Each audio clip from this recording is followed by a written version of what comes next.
তো আজকে এই ভিডিওর মধ্যে আমরা একটু সিনেমা থেকে সরে একটা অন্য বিষয় নিয়ে কথা বলবো। তো একজন ভদ্রমহিলা আছেন যার নাম হচ্ছে পূজা বলে, লাইফ অফ পূজা বলে ওরা ইনস্টাগ্রাম পেজ আছে। আমি দেখুন রেগুলারলি ফলো করি না, বাট আমি যেহেতু সিনেমার অনেক রিলস দেখি, লাইক করি, তো ওনার অনেক ভিডিও আসতে থাকে আর কি। এবং সেখান থেকে আমি জানতে পেরেছিলাম আমি প্রথমে জানতাম যে উনি ফিল্ম নিয়েই কথা বলেন আর কি, এবং খুব নিশ ফিল্ম নিয়ে কথা বলেন এবং ইংলিশেই কথা বলেন। উনি ওয়েস্ট বেঙ্গলের একটা গ্রাম, মেদিনীপুরের কোনো গ্রাম থেকে আর কি বিলং করেন, এবং তিনি ইংলিশেই কথা বলেন কিন্তু। এবং মানে কোনো ভিডিওর মধ্যে কোনো ফ্যান্সি জিনিসপত্র, ফ্যান্সি লাইটিং ওয়াইটিং কিচ্ছু নেই, নর্মাল একদম ভিডিও। এবং সিনেমা কিন্তু হেভি হেভি রেকমেন্ড করে আর কি, মানে দারুণ সিনেমা নিয়ে কথা বলে। এবং উনি খুব পপুলারও এই কারণে হয়েছেন। এবং আমি দেখেছিলাম একটা রিলের নিচে বাসনবালা অব্দি কমেন্ট করেছে, ঠিক আছে। তো অনেকের কাছে উনি পৌঁছে গেছিলেন খুব কম সময়ের মধ্যে। তো আমার সেই জন্য ফিডে আসতো আর কি। তারপরে আমি পরে এই কন্ট্রোভার্সিটার পরবর্তীতে জানতে পারলাম যে উনি এর বাইরেও আর কি অন্য বিষয় নিয়ে, বই নিয়ে, আরও বিভিন্ন বিষয় নিয়েও আর কি কথা বলতেন। আমি আগে জানতাম যে উনি খালি সিনেমা নিয়ে কথা বলতেন, আমি সেইভাবে পরিচিত হয়েছি। আর আমি এক্স্যাক্টলি ফলো করিনি, বাট আমার কাছে প্রায়শই আসতে থাকে রিলস। এবার আমি তো জানতাম না দুজন নাকি কন্টেন্ট ক্রিয়েটার, কি নিহারিকা বলে কে আছে আমি জানি না, জীবনে ফলোও করিনি, দেখিনি। এই ঘটনাটা সম্পর্কে জানতে পারলাম। তো সে নাকি এনাকে কল আউট করেছে, এবং তারপরে আরও একজন কে আছে আদার ওয়ারিয়া বলে, সেও কল আউট করেছে। এদের বক্তব্য হচ্ছে বেসিক্যালি এই এলিট ক্লাস মহিলাদের, যে এই পূজা একটা গ্রামে থাকে, তাকে যেরকম দেখতে, সে কী করে এত ফ্লুয়েন্ট ইংলিশে কথা বলছে, এবং এই ধরনের জিনিসপত্র ইন্টেলেকচুয়ালি এত সুপিরিয়ার কন্টেন্ট নিয়ে কথা বলছে। সে বেসিক্যালি ইন্ডাস্ট্রি প্লান্ট, সে কীভাবে ব্র্যান্ডের সাথে ডিল করছে, করছে, এবং সে রেগুলারলি ভিডিও পোস্ট করে। সেটা কিভাবে সম্ভব? তার নিশ্চয়ই পিছনে কোনো টিম রয়েছে, তাকে কেউ পিছন থেকে প্লান্ট করেছে, এবং তাকে এই যে এত তাড়াতাড়ি তার পপুলারিটি হয়ে গেছে, এটার জন্য কেউ হেল্প করছে আর কি। এদের এটা বক্তব্য ছিল, এবং তারা 3টে পার্টে সেটা বানিয়ে আর কি ভিডিও ছেড়েছিল। তারপরে পূজা সেটা রিপ্লাইও করেছেন, এবং সেখানে তিনি একটা দারুণ জিনিস বলেছেন, যেটাতে আর কি খুব মজা হচ্ছে আর কি, খিল্লি হচ্ছে। যে উনি বলছেন যে আমি ইচ্ছা করে ভিডিওটাকে একটু ফাস্ট ফরওয়ার্ড করেছি, যাতে আমাকে 3টে পার্ট আলাদা আলাদা করে না বানাতে, আমি একটা পার্টের মধ্যে যাতে বলতে পারি। তো যাই হোক, খুব সুন্দর আর কি রিপ্লাই দিয়েছেন, এবং সেখানে তিনি পুরো ঘটনাগুলো বলেছেন। আপনারা যারা জানেন এই কন্ট্রোভার্সিটার ব্যাপারে, তারা নিশ্চয়ই জানবেন, আর না জানলে ইন্টারনেটে গিয়ে দেখে নিন। প্রচুর লোকে এগুলো নিয়ে আরও ডিটেলে ভিডিও বানিয়েছে আর কি। আমি আর কি ওই দুজন যারা সোশ্যাল মিডিয়া কন্টেন্ট ক্রিয়েটার, সেই ভদ্র মহিলাদেরকে চিনি না, মানে তাদের কখনো কন্টেন্ট দেখিনি, যে জানতামও না। এই কন্ট্রোভার্সির পরে জানতে পেরেছি। একটাই প্রশ্ন, যে এই যে ভদ্র মহিলারা যারা এই কন্টেন্ট বানান, তারা নিজেদেরকে ফেমিনিস্ট বলে মানে দাবি করেন আর কি বিভিন্ন কন্টেন্টে, আমি দেখলাম পরে যখন। তো এবার এইটা কি ফেমিনিজম নাকি ফেক ফেমিনিজম? কারণ একটা মহিলা, মানে তার মানে কি হচ্ছে ব্যাপারটা, যে একটা মহিলা যেহেতু সে গ্রাম থেকে বিলং করে, এবং সে যেহেতু এই ধরনের কন্টেন্ট বানাচ্ছে, যেখানে সে একটা খুব মানে ধরুন একটা খুব আর্টি ছবি নিয়ে কথা বলছে এবং ইংলিশে কথা বলছে, সে এটা হতে পারে না। তার মানে আমরা আগে থেকেই সমাজে এই বিভাজনগুলো করে রেখেছি, আমাদের মাথার মধ্যে এগুলো আছে। আমি যতই বলছি আমি ফেমিনিস্ট, আমি চাই সব মহিলাদের এম্পাওয়ারমেন্ট, তারা নিজেদের টার্মসে বাঁচুক, কিন্তু আমি কিন্তু নিজেই আমার মাথার মধ্যে একটা বক্স বানিয়ে রেখেছি। যখনই সেই বক্সের বাইরে কিছু একটা হচ্ছে, যে একটা এরকম গ্রামের মহিলা, সেও এরকম কন্টেন্ট বানাতে পারে, পপুলার হতে পারে, ব্র্যান্ড ডিলস পেতে পারে, এবং সে ইন্টেলেকচুয়ালি খুব সুপিরিয়ার কন্টেন্ট বানাচ্ছে, এরকম নয় যে খুব আজে বাজে রিল বানাচ্ছে সেটা দিয়ে ভাইরাল হচ্ছে।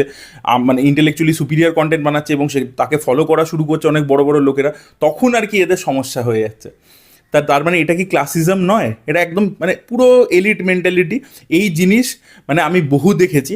মানে আমি যখন প্রথম এই জিনিসটা আমি অবজার্ভ করেছিলাম, যখন আমি ইঞ্জিনিয়ারিং পড়তে যাই, তখন আমি দেখতাম কি, যে কিছু হাই ইংলিশ মিডিয়াম স্কুলের ছেলেমেয়েরা আসতো, আর কিছু এসছিল হচ্ছে গ্রাম থেকে, মফস্বল থেকে, তারাও এসেছিল ইঞ্জিনিয়ারিং পড়তে। তো ফার্স্ট ইয়ারে এই বিভাজনটা আমি প্রচুর দেখতে পেতাম, যে কিছু কিছু ছেলে ছিল যারা এরকম না, মানে স্নবিশ টাইপের, যারা আর কি বলতো ওদের সাথে আমরা মিশবো না, কথা বলবো না।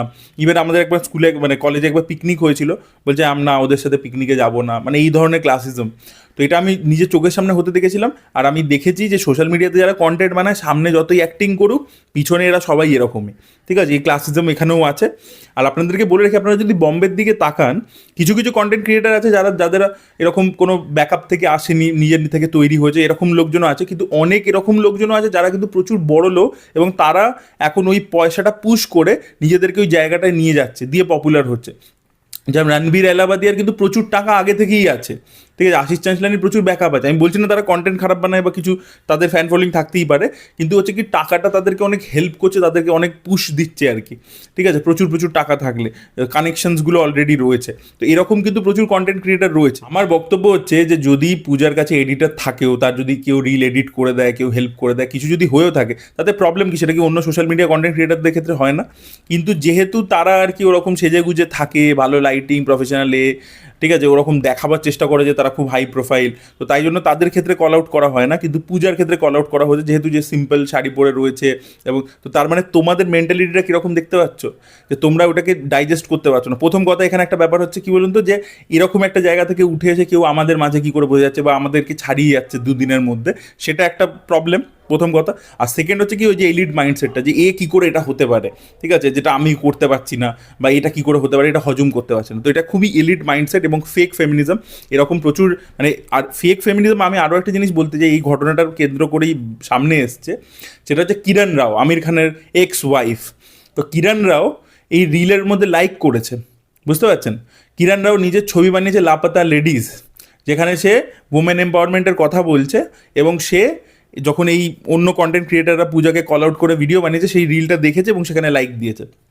সেম গোস ফর পার্বতী বলে যে মালায়ালাম অ্যাক্ট্রেস আছে, অ্যাক্ট্রেস হিসাবে তিনি খুবই ভালো, কিন্তু তিনি অন্য সময় অর্জুন রেড্ডি খুব প্রবলেম্যাটিক ছবি, কবির সিং প্রবলেম্যাটিক ছবি, এই ওই সেই, কেরালার মধ্যে প্রচুর গলাবাজি করে যায়, সব কিছু করে যায়। কিন্তু একটা মহিলা, সে নিজের মতো কন্টেন্ট বানাচ্ছে, পপুলার হচ্ছে, নিজের মতো যা করছে করছে, সেটাকে একজন কল আউট করছে, যে কল আউট করছে আননেসেসারি কল আউট করছে, সেখানে একটা পরিষ্কার এলিটিজম ক্লাসিজম বোঝা যাচ্ছে। সেখানে গিয়ে পার্বতী লাইক করছে সেটাকে, এবং পরে যখন পাবলিক সেটাকে কল আউট করছে, তখন আর কি সে আবার সেই লাইকটাকে মানে সরিয়ে দিয়ে তারপরে আবার এই পূজার ভিডিওই নিজের স্টোরিতে লাগিয়ে শেয়ার করছে। আরে ভাই, এটা তো মানে পুরো একদম সেই দোগলাবাজি, মানে নেতাদের মতো কাজকর্ম আর কি। তো পার্বতীরও এক্সপোজ হয়ে গেছে যে পার্বতী কতটা অ্যাকচুয়ালি ফেমিনিস্ট, আর কিরণ রাও তো বোঝাই গেল। তো এই আর কি, মানে এই ঘটনাটা ঘটে না, যেটা হয়েছে একদিকে ভালো হয়েছে যে এটা এরকম ঘটলো, যে যারা আর কি এরকম ফেমিনিস্ট সেজে থাকে, মানে অ্যাকচুয়ালিতে নয় বাট সেজে থাকে, সেটা কিরণ রাও হোক, সেটা পার্বতী হোক, বা এই যে মহিলারা যারা রয়েছেন কন্টেন্ট ক্রিয়েটার, তাদের মুখোশটা খুলে গেল, পাবলিক বুঝে গেল। আর অনেকে দেখবেন এই পূজা রিপ্লাই ভিডিওটা বানানোর পরে অনেকে এসে এই কুশা কাপিলা হ্যান ত্যান অনেকে সাপোর্ট করেছে কমেন্ট সেকশনে। এরাও কিন্তু এরকম টু ফেস, এরা এখন এর দিকটা যেহেতু ভারী হচ্ছে, পাবলিক সাপোর্টটা পূজার দিকে আছে বলে এসে কমেন্ট করছে, নাহলে এদেরও মাইন্ডসেট এরকমই, কিন্তু এরাও কিন্তু মানে খুব যে ভালোবেসে করছে সেটা কিন্তু নয়। তো এই হচ্ছে সমস্যা আমাদের সমাজে। মোর পাওয়ার টু পূজা, আমি তো চাই তিনি আরও কন্টেন্ট ক্রিয়েট করুন, আরও ফেমাস হোক, আরও পপুলার হোক। আর এরকম কোনো যাদের ব্যাকগ্রাউন্ড নেই, নেই, সো কল্ড এলিট প্রোফাইলের নয়, তারা যত বেশি আরও কন্টেন্ট ক্রিয়েট করবে, তারা যত আরও পপুলার হবে, আমার তো ভাই আমি খুব খুশি। এই যে ডিভাইডটা ইন্টারনেট এসে যেটা ভেঙেছে, অনেকটাই ভেঙেছে, সেটা আরও নেক্সট লেভেলে গিয়ে ভাঙুক, আরও এইগুলো মিটে যাক, সেটা সব থেকে ভালো হয় আর কি। তো সেটা আমি চাই। এবং আমার একটাই কোয়েশ্চেন, যে সে তো কোনো খারাপ কন্টেন্ট বানাচ্ছে না, তার কন্টেন্টে কারোর তো কোনো ক্ষতি হচ্ছে না, প্রথম কথা। তার কন্টেন্টে ক্ষতি হচ্ছে না, সে ভালো কন্টেন্ট বানাচ্ছে, এডুকেটিভ কন্টেন্ট বানাচ্ছে। তোমার কিসের প্রবলেম ভাই? সে যদি ইন্ডাস্ট্রি প্লান্ট হয়েও থাকে, তাকে যদি কেউ ব্যাকআপ করেও থাকে, তার যদি এডিটার থেকেও থাকে, ভাই তোমার কিসের প্রবলেম হচ্ছে? তোমার টাকা নিচ্ছে নাকি? তোমার এই যে কন্টিনিউস, এটা প্যারাসাইটিক একটা নেচার, যে কেউ একটা উঠছে, আমি তাকে গিয়ে সঙ্গে সঙ্গে তাকে নামাবার চেষ্টা করবো, তাকে নিয়ে ভিডিও বানাবো, এই করবো, এই মাইন্ড। আপনি দেখবেন এই মুভি রিভিউতেও এই জিনিস প্রচুর, হিন্দিতে একটা চ্যানেল আছে দেশি ডিপ ডাইভ বলে, ঠিক আছে, এখন খুব উঠছে। ওদের নিজেরা যখন অ্যানালিসিস করে, ওরা কিন্তু ভালো অ্যানালিসিস করে, কিন্তু যখন নিজেরা করে কোনো স্ট্যান্ডার্লোন একটা সিনেমার উপরে, কেউ দেখে না। কিন্তু ওদের কন্টেন্ট এখন হয়ে গেছে কি, সুচারিতাকে রিপ্লাই দিচ্ছে, তারপরে শানপারাশারকে কল আউট করছে, তারপর প্রতীক বোরোডেকে কল আউট করছে। এবার এক আধবার আপনি করলেন, আপনার ধরুন একটা কোনো জিনিস নিয়ে আপনার মনে হচ্ছে যে ভাই এটা কী করছে, আপনি এক আধবার বললেন, ঠিক আছে, আগে এরাও এক আধবারই করতো, ঠিক আছে, এখন এদের এটাই মানে প্রাইমারি কন্টেন্ট হয়ে গেছে, যে এরা বিভিন্ন লোককে রিপ্লাই, রোস্ট, এইসবই করে বেড়াচ্ছে, এবং ওগুলোতেই ভিউজ আসছে। বাকিগুলো যেগুলো ওরা অ্যাকচুয়ালি ভালো সিনেমার অ্যানালিসিস করে, সেগুলো পাবলিকও দেখছে না, আর ওরাও বানাচ্ছে না। This is the problem. পাবলিকও নেগেটিভিটি খোঁজে, তাই জন্য সেগুলোই দেখতে যায়। তো আপনি যদি খালি অন্যদেরকে এ করে করে উঠছে, একটা টাইমের পরে তো আপনার মানে নিজের কন্টেন্ট কী থাকছে, নিজের আইডেন্টিটি কী হচ্ছে, তাই না? তো সেটাই প্রবলেম। আপনার কখনো কখনো কোনো জিনিস খারাপ লাগতে পারে না, আপনি একবার কল আউট করলেন, ঠিক আছে, তো আপনি কন্টিনিউসলি কল আউট করেই যাচ্ছেন বারবার, ওটাই আপনার কন্টেন্ট প্রাইমারি, তাহলে আর কি হলো? তো এটাই বলার ছিল। আমি অনেক সময় রিপ্লাই দিয়েছি, কিন্তু সেগুলো কখনো মানে প্রতীক বড় থেকে দিয়েছি, বাট দেখবেন তার মাঝে গ্যাপ আছে 1 বছরের, ঠিক আছে। এখন তো রিসেন্টলি কয়েক বছর দিও নি, মানে কিছু বলিও না, ঠিক আছে। শানপারাশারকে আমার একদম ভাল লাগে না। এবার সেটা আমি কয়েকটা ভিডিওর মধ্যে এমনি ইটসেলফ মাঝে সাঝে এক আধবার বলেছি হয়তো, ঠিক আছে, মানে ভিডিওটা ডেডিকেটেডলি ওকে থাম্বনেলে রেখে পুরো ভিডিও ভিডিও বানিয়ে আমি তো চাইলে করলে ভিউজ পেতেই পারি, আমি কিন্তু করিনি, ঠিক আছে? তো আমি এই জিনিস করি না, কারণ আমার মনে হয় কি তোমার নিজের একটা কন্টেন্ট বানাও, নিজের আইডেন্টিটি বানাও। আমি মাইথোলজি নিয়ে কথা বলবো, আমি সিনেমার টিজার ব্রেকডাউন করবো, ট্রেলার ব্রেকডাউন করবো, সিনেমা রিভিউ করবো, সিরিজ রিভিউ করবো, দ্যাট ইজ এনাফ, ঠিক আছে? তো এটাই প্রত্যেকের মাইন্ডসেট হওয়া উচিত যে আমি নিজের কি আইডেন্টিটি তৈরি করছি, রাদার দেন আমি কারোর উপর প্যারাসাইটের মতো চেপে যাচ্ছি এবং সেখান থেকে করবো। এটা আমি মনে করি। এবার অনেকে আমার সাথে দ্বিমতও হতে পারে, সেটাও ঠিক আছে। তো যাই হোক, এই ছিল পুরো ব্যাপারটা। আমার এটা নিয়ে কথা বলার ইচ্ছে ছিল, বিকজ আমি ওই ভদ্রমহিলার ভিডিও, পূজার ভিডিও দেখেছি হচ্ছে সিনেমার রিলেটেড ভিডিওজ, এবং আমি প্রথমে ভাবতাম যে উনি 100% সিনেমারই কন্টেন্ট ক্রিয়েট করেন। তো আপনারা যারা ফলো করেন না, অবশ্যই গিয়ে ইনস্টাগ্রামে ফলো করুন। উনি কিন্তু খুব ভালো ভালো সিনেমা রেকমেন্ড করেন। আমি ওনার আর কি ভিডিওস দেখি, মানে ওই যেগুলো আসে আর কি সিনেমা রিলেটেড। তো এটাই বলার ছিল। আপনাদের পুরো বিষয়টা নিয়ে কি ওপিনিয়ন অবশ্যই কমেন্টে লিখে জানাবেন। এই ভিডিওটা ভালো লেগে থাকলে লাইক করুন, শেয়ার করুন, চ্যানেলটিকে সাবস্ক্রাইব করতে ভুলবেন না। বাই।